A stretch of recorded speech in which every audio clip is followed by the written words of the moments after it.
नमस्कार, बुलेटिन में आपका स्वागत है। आपके साथ मैं हूं जीनत सिद्दीकी। शुरुआत करेंगे खबरों की और सबसे पहले बात करेंगे हमीरपुर की, जहां से बेहद ही हैरान करने वाला मामला सामने आया है।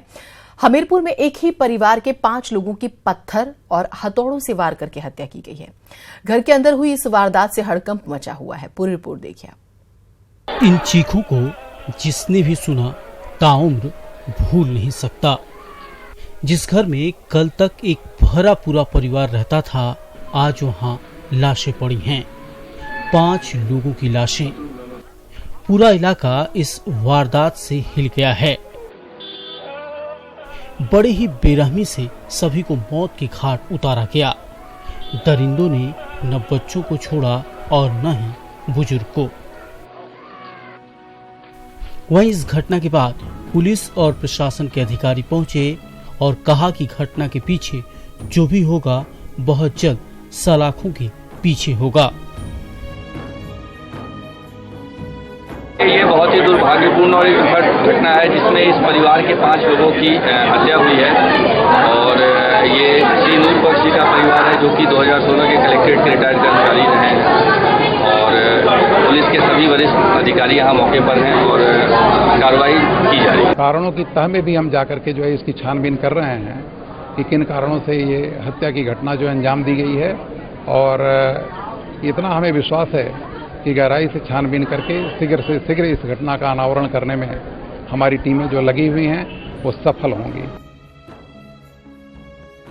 घर के बाहर लोगों का जमावड़ा लगा है। हर किसी की आंखों में आंसू हैं।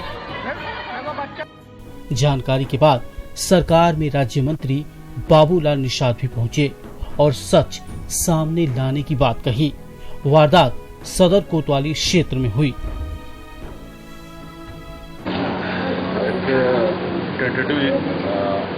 ऐसा लग रहा है कि ये प्रोफेशनल टाइप के लोगों के द्वारा की हुई घटना है। और मेरे डीएम एसपी और डीआईजी साहब भी आए, उनसे बात हुई है और इसकी वास्तविकता सच्चाई की ओर हमने कहा है कि कराने वाला और करने वाला कौन है, दोनों सामने आने चाहिए। वारदात डीएम और एसपी के बंगले से 200 मीटर की दूरी पर हुई। समझना मुश्किल नहीं कि अपराधी कितने बेखौफ हैं। बहरहाल हर कोई यही चाहता है कि इस पूरे मामले का जल्द से जल्द खुलासा हो और दोषियों को कड़ी सजा मिले। न्यूज़ 18 के लिए हमीरपुर से उमा शंकर मिश्रा की रिपोर्ट।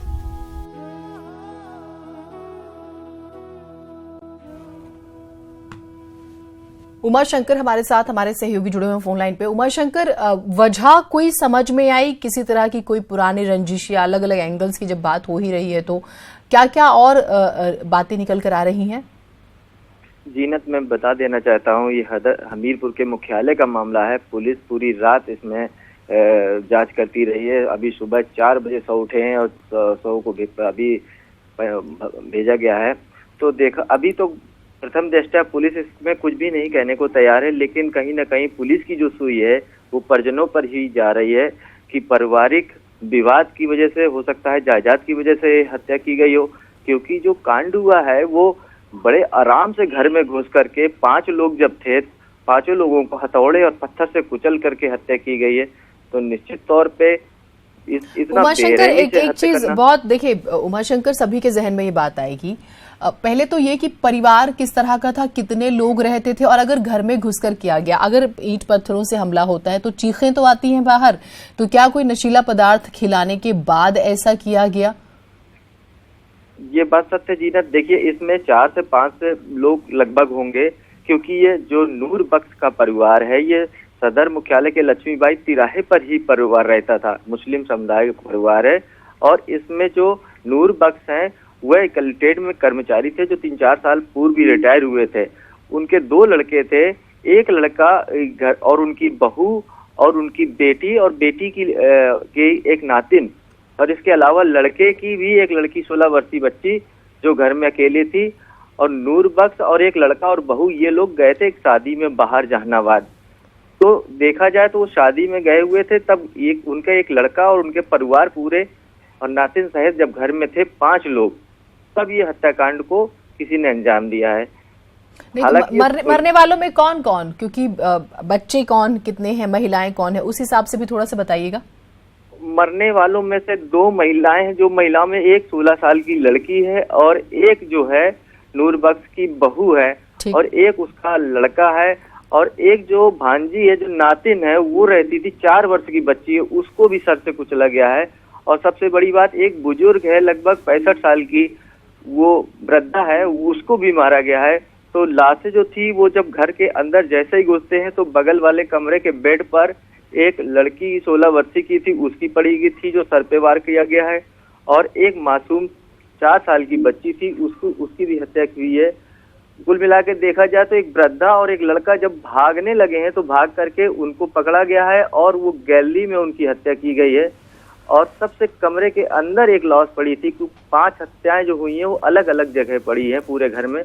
कुल मिला के देखा जाए जो हत्यारे थे उन्होंने पूरा तांडव किया है, लेकिन सबसे बड़ी प्रश्न ये उठता है कि इतना बड़ा कांड होने के बाद कहीं बाहर शोर शराबा नहीं हुआ, कुछ पूरे लोगों को जानकारी थी, पर ऐसा कोई हत्यारा है जिसको घर के बारे में पूरी जानकारी थी, कहां से भाग सकते हैं, कहां से इसको बंद किया जा सकता था, और इस हत्याकांड को बड़े आराम से उन्होंने अंजाम दे करके फरार हो गए हैं। चलिए, आपसे अपडेट्स लेते रहेंगे। बहुत शुक्रिया आपका तमाम जानकारियों के लिए। लेकिन बेहद ही हैरान करने वाली ये पूरी खबर है और अब क्या वजह रही और कौन लोग शामिल हैं, ये बात जो है स्पष्ट सामने आनी चाहिए। उधर भदोही में रास्ते के विवाद में पड़ोसियों ने एक बुजुर्ग पर कुल्हाड़ी, लाठी और ईंटों से हमला कर दिया। गंभीर रूप से घायल बुजुर्ग को अस्पताल लेकर जाया गया, जहां उनकी मौत हो गई। मृतक के लड़के की तहरीर पर पुलिस ने 4 लोगों के खिलाफ मामला दर्ज किया है। पुलिस ने 3 आरोपियों को गिरफ्तार भी कर लिया। भदोही हत्या से सनसनी जो है वो फैल गई है। जांच के दौरान एक वृद्ध 54-55 साल को यहाँ पर हॉस्पिटल मिलेगा, जिसको मृत घोषित कर दिया गया था और पीएम करा दिया गया है और मुकदमा तुरंत पंजीकृत करके और 3 अभियुक्तों को गिरफ्तार कर लिया गया। खबर बहराइच से है। यहां के दरगाह थाना क्षेत्र में एक व्यक्ति की अज्ञात लोगों ने हत्या कर दी। परिजनों की तहरीर पर पुलिस ने हत्या का मामला दर्ज कर लिया है और जल्द खुलासे की बात कर रही है।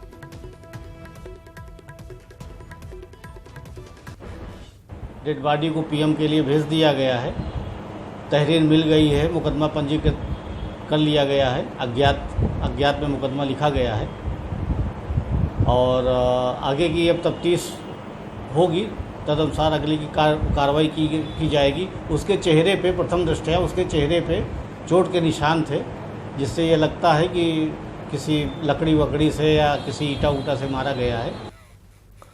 बाराबंकी के थाना मोहम्मदपुर खाला इलाके में पुलिस और अपराधियों के बीच मुठभेड़ हुई। इस मुठभेड़ में 2 इनामी बदमाशों जुबैर और लोमस को गोली लगी है। एक इंस्पेक्टर और एक कांस्टेबल भी जख्मी हुए हैं। बदमाशों और पुलिस वालों को अस्पताल में भर्ती कराया गया, जहां दोनों बदमाशों की मौत हो गई। मुठभेड़ में मारे गए दोनों अपराधी सीतापुर जनपद के हैं और इन पर 3 दर्जन से ज्यादा आपराधिक मामले दर्ज थे। द्वारा उनको रोकने का प्रयास किया गया और फिर अपराधियों ने फायरिंग की, जिसमें गोली जो है इंस्पेक्टर बड्डूपुर को लगी। काउंटर फायरिंग हुई पुलिस के द्वारा, जिसमें 2 अपराधी थे, उनको गोली लगी और सभी को हमारे इंस्पेक्टर, कांस्टेबल और दोनों अपराधियों को वहां हॉस्पिटल भेजा गया। वहां से सबको रिफ़र कर दिया गया जिला अस्पताल के लिए। जिला अस्पताल लाए गए। इसमें लाने के बाद 2 अपराधी थे, इनकी डेथ हो गई है और इंस्पेक्टर और कांस्टेबल इनका लगा इलाज चल रहा है। नोएडा में पुलिस ने रणदीप भाटी और अमित कसाना गैंग के एक शार्प शूटर को मुठभेड़ के बाद गिरफ्तार किया है। मुठभेड़ के दौरान बदमाश के दोनों पैर में गोली लगी। उसे इलाज के लिए नोएडा के सरकारी अस्पताल में भर्ती कराया गया। शूटर का नाम माया त्यागी बताया जा रहा है। पुलिस के अनुसार आरोपी के खिलाफ कई आपराधिक मामले पहले से ही दर्ज हैं। इनके पास से एक रिवॉल्वर भी बरामद हुई।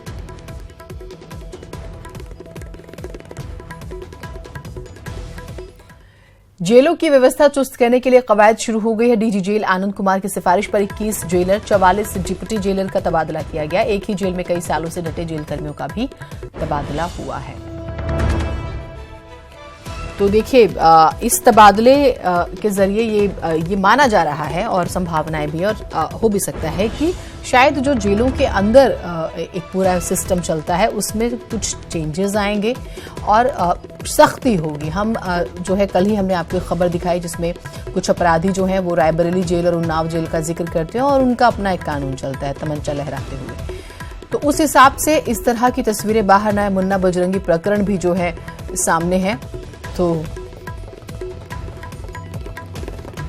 सख्ती जरूरी थी। ऋषभ हमारे साथ हमारे सहयोगी जुड़े हुए हैं। ऋषभ, इस पूरी प्रक्रिया की जब हम बात करते हैं, तबादले हुए हैं, तो ये मान के चला जाए कि अब जेलों से कम ऐसी तस्वीरें नहीं आएंगी और एक सख्त सिस्टम जो है वो वहां पर चलेगा। जी ना, देखिए, ये शुरुआती कार्रवाई जरूर की जा सकती है, एक बड़ी कार्रवाई कही जा सकती है, क्योंकि जेल महकमा ऐसा है जहां पर तमाम ऐसे कर्मचारी हैं हर स्तर में जो बरसों से एक ही जेल में टिके हुए हैं, और जेल के कर्मचारी अधिकारी ही अपराधियों के साथ मिलकर एक ऐसा नेक्सस बना लेते हैं जिसको कम समय में तोड़ पाना नामुमकिन होता है, क्योंकि हर जेल में घुसने का एक ही दरवाजा होता है। अगर उस दरवाजे से कोई भी खाने पीने की चीज, मोबाइल या कोई भी आपत्तिजनक वस्तु अंदर जा रही है तो मान के चलिए कि बगैर जेल स्टाफ के, मिली भगत के ऐसा नहीं हो सकता। अब इन सारी चीजों पर सख्ती से कार्रवाई की गई है। नए डीजी जेल बनाए गए आनंद कुमार, उनका डिसीजन है, उन्होंने सिफारिश की थी कि मैसिव चेंजेस किए गए। उसी के बाद 21 जेलर, 44 डिप्टी जेलर और वहाँ जो पैरामेडिकल स्टाफ होता है, कई मामलों में पैरामेडिकल स्टाफ की भी मिली भगत सामने आती थी, तो उन सबसे कार्रवाई करके एक मैसेज देने की कोशिश की गई है कि अब जेलों को अपराधियों की ऐशगाह नहीं बनने दिया जाएगा। जी बिल्कुल, बहुत शुक्रिया आपका तमाम जानकारियों के लिए। तो जेलें जो हैं, ये अभी देखिए शुरुआती स्टेप्स हैं, लेकिन जिस तरीके से कैदी मनमानी करते थे और कुछ मिलीभगत के बिना तो संभव नहीं था, तो शायद कुछ उसमें तब्दीलियां हों और सही तरीके से काम हो पाए। लखनऊ से बड़ी खबर है, सरकार ने 15 IAS अधिकारियों के तबादले किए हैं। देवेश चतुर्वेदी प्रमुख सचिव आवास एवं शहरी नियोजन विभाग बनाए गए हैं। नितिन रमेश गोकर्ण को प्रमुख सचिव लोक निर्माण विभाग बनाया गया है। अरविंद कुमार चौरसिया नगर आयुक्त मेरठ बनाए गए हैं। मनोज कुमार को नगर आयुक्त झांसी बनाया गया है। रविंद्र कुमार मंदर को नगर आयुक्त वृंदावन मथुरा बनाया गया है। ज्ञानेश्वर त्रिपाठी अलीगढ़ विकास प्राधिकरण के उपाध्यक्ष बनाए गए हैं। ये बड़ी खबर जिससे हम आपको रूबरू करा रहे हैं।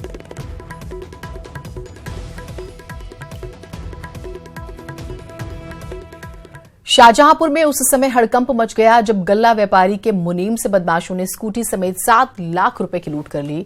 बाद में बदमाश कुछ दूर पर स्कूटी को छोड़कर फरार हो गए। घटना थाना चौक कोतवाली के खोया मंडी की है। पुलिस ने केस दर्ज कर मामले की छानबीन शुरू कर दी है।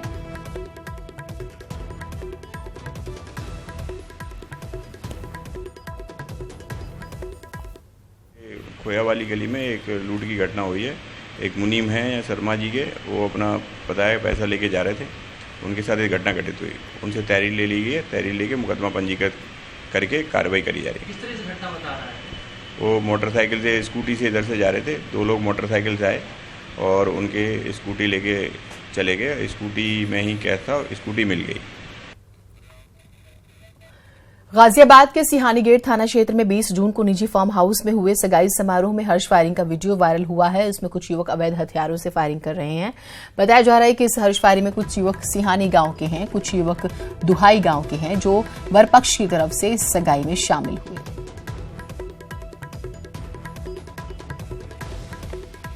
खबर बलिया से है। गुरुवार को सूबे की बेसिक शिक्षा और बाल विकास पुष्टाहार मंत्री अनुपमा जायसवाल ने बेसिक शिक्षा और बाल विकास पुष्टाहार विभाग के अधिकारियों और कर्मचारियों के साथ बैठक की। इस दौरान लापरवाह अधिकारियों और कर्मचारियों को जमकर फटकार भी लगाई। मंत्री जी ने कहा है कि सर्दी से पहले बच्चों को स्वेटर मिल जाएंगे।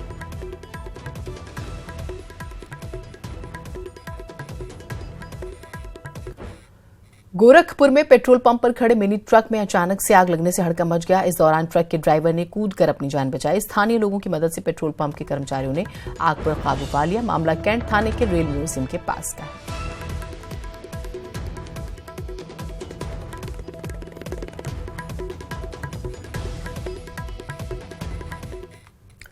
खबर बलिया से। यहां के बांसडी कोतवाली क्षेत्र में एक तेज रफ्तार अनियंत्रित ट्रक ने सवारियों से भरी टेम्पो को टक्कर मार दी। हादसे में टेम्पो में सवार 4 लोगों की मौत हो गई। 5 लोग जख्मी हो गए, जिनका इलाज अस्पताल में कराया जा रहा है। पुलिस ने ट्रक को कब्जे में लेकर आरोपी ट्रक चालक की तलाश शुरू कर दी है।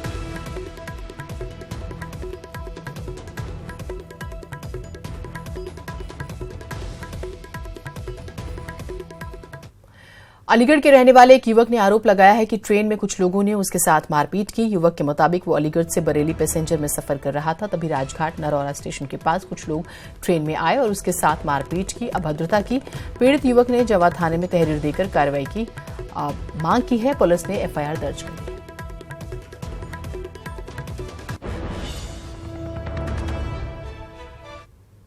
थाना क्षेत्र सर जमा में एक इस तरह की सूचना आई, राशिद नाम का एक लड़का, वो जमा क्षेत्र में एक हॉल्ट पड़ता है, वहाँ से ट्रेन में चढ़ा था और राजघाट और संभल में बबरौला एक जगह पड़ती है, दोनों के बीच में कहीं पर कुछ लड़के उसके साथ चढ़े, उसके साथ मारपीट किया। उसका कहना है शायद कि उसे कुछ बेहोश कर दिया और उसे अगले दिन कहीं और होश आया। तो इस संबंध में उनसे तहरीर ली जा रही है और आवश्यक कार्रवाई की जाएगी। उन्नाव के शुक्लागंज में मौजूद गंगा तट पर उस समय हड़कंप मच गया जब देखते ही देखते एक युवक गंगा में डूबने लगा। बाद में गोताखोरों ने गंगा में छलांग लगाकर युवक को खोजने का प्रयास किया, लेकिन कामयाब नहीं हुए। मशक्कत के बाद युवक का शव बरामद किया गया। पुलिस ने शव को पोस्टमार्टम के लिए भेज दिया।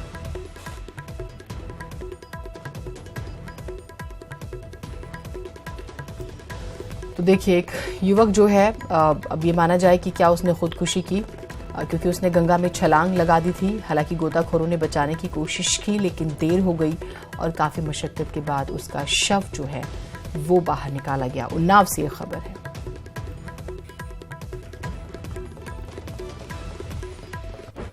मेरठ में सिरफिरे आशिक ने दो बहनों पर जानलेवा हमला किया, जिसके बाद दोनों जिंदगी और मौत से जूझ रही हैं। पुलिस कुंभकर्ण नींद में है। आरोपों के मुताबिक सिरफिरे ने दोनों को पीट कर जान से मारने की कोशिश की। इस हमले में दोनों को गंभीर चोटें आई। दोनों का अस्पताल में इलाज चल रहा है। पीड़ितों का कहना है कि पंचायत के फैसले से नाराज होकर मनचले ने उन पर हमला किया।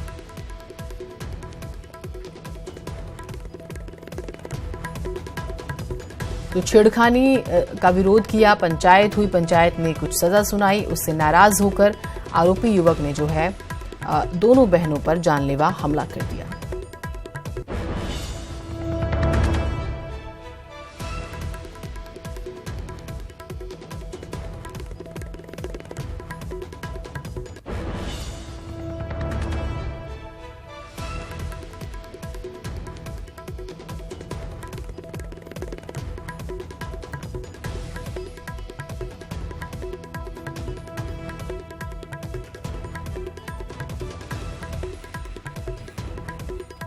प्रयागराज से बड़ी खबर आ रही है। इलाहाबाद विश्वविद्यालय की बात करेंगे। 159 छात्रों के खिलाफ रिपोर्ट दर्ज हुई है। अशांति और अराजकता फैलाने के आरोप में ये मामला दर्ज हुआ है।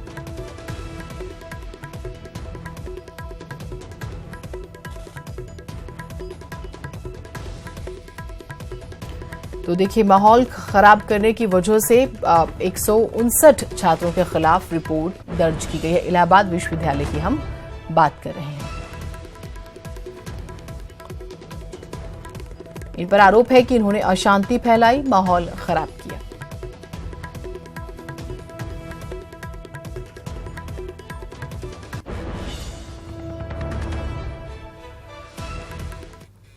अवैध घरों के खिलाफ गाजियाबाद के अर्थला इलाके में नगर निगम ने सख्ती बरतना शुरू कर दिया। नगर निगम ने प्रशासन के साथ मिलकर अवैध घरों पर बुलडोजर चलाया, जिससे लोगों में नाराजगी है। देखते हुए मौके पर सुरक्षा के पुख्ता इंतजाम किए गए। दरअसल झील के किनारे लोगों ने 500 से ज्यादा अवैध तरीके से घर बना लिए थे। इन घरों को एनजीटी ने अवैध घोषित कर दिया और आदेश दिया इन्हें गिराने का, जिसके बाद नगर निगम ने ये कार्रवाई शुरू की। मकान तो हम लोगों ने 450 के आसपास चिन्हित किए हुए हैं। सब में हमने चिन्ह लगा दिया है और माननीय कोर्ट का आदेश हर घर पे चस्पा करा दिया गया है। इसके अलावा जो है हम लोगों ने अनाउंसमेंट दिया है, पर डे अनाउंस करते थे कि जिससे हम किसी भी तरह के जनहानि न होने पावे और कोर्ट का आदेश भी कंप्लाइन हो जाए। जिन्होंने अवैध मकान बनाए इनके ऊपर कार्रवाई होगी, लेकिन उस दौरान जो कर्मचारी रहे, जो अधिकारी रहे, जो प्रॉपर्टी डीलर रहे, उनके खिलाफ भी कोई कार्रवाई होगी? आपकी बात एकदम सही है। आज ही जिलाधिकारी महोदय को इस बात के लिए एक जांच की कमेटी बनाई जा रही है कि किसके समय में कब कब क्या क्या मकान, चाहे वो रेवेन्यू से रिलेटेड लोग हों, चाहे नगर निगम से, चाहे पुलिस से, या अगर कोई यहाँ का भूमाफिया हो जिसने निश्चित मूल्यों में इन लोगों को, ये कम पढ़े लिखे लोग हैं और इनको ये आइडिया नहीं है कि 100 रुपये के स्टैंप पे कैसे हम एनसीआर के इतने इम्पोर्टेंट डिस्ट्रिक्ट में कैसे हम घर बना के रह सकते हैं। क्रिकेट विश्व कप में भारत ने वेस्टइंडीज को 125 रनों से हरा दिया। विराट की टीम का शानदार प्रदर्शन जारी है।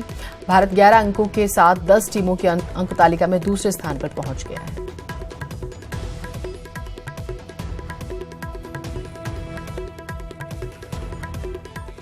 और चलिए, फिलहाल बुलेटिन में इतना ही। दीजिए इजाजत। नमस्कार।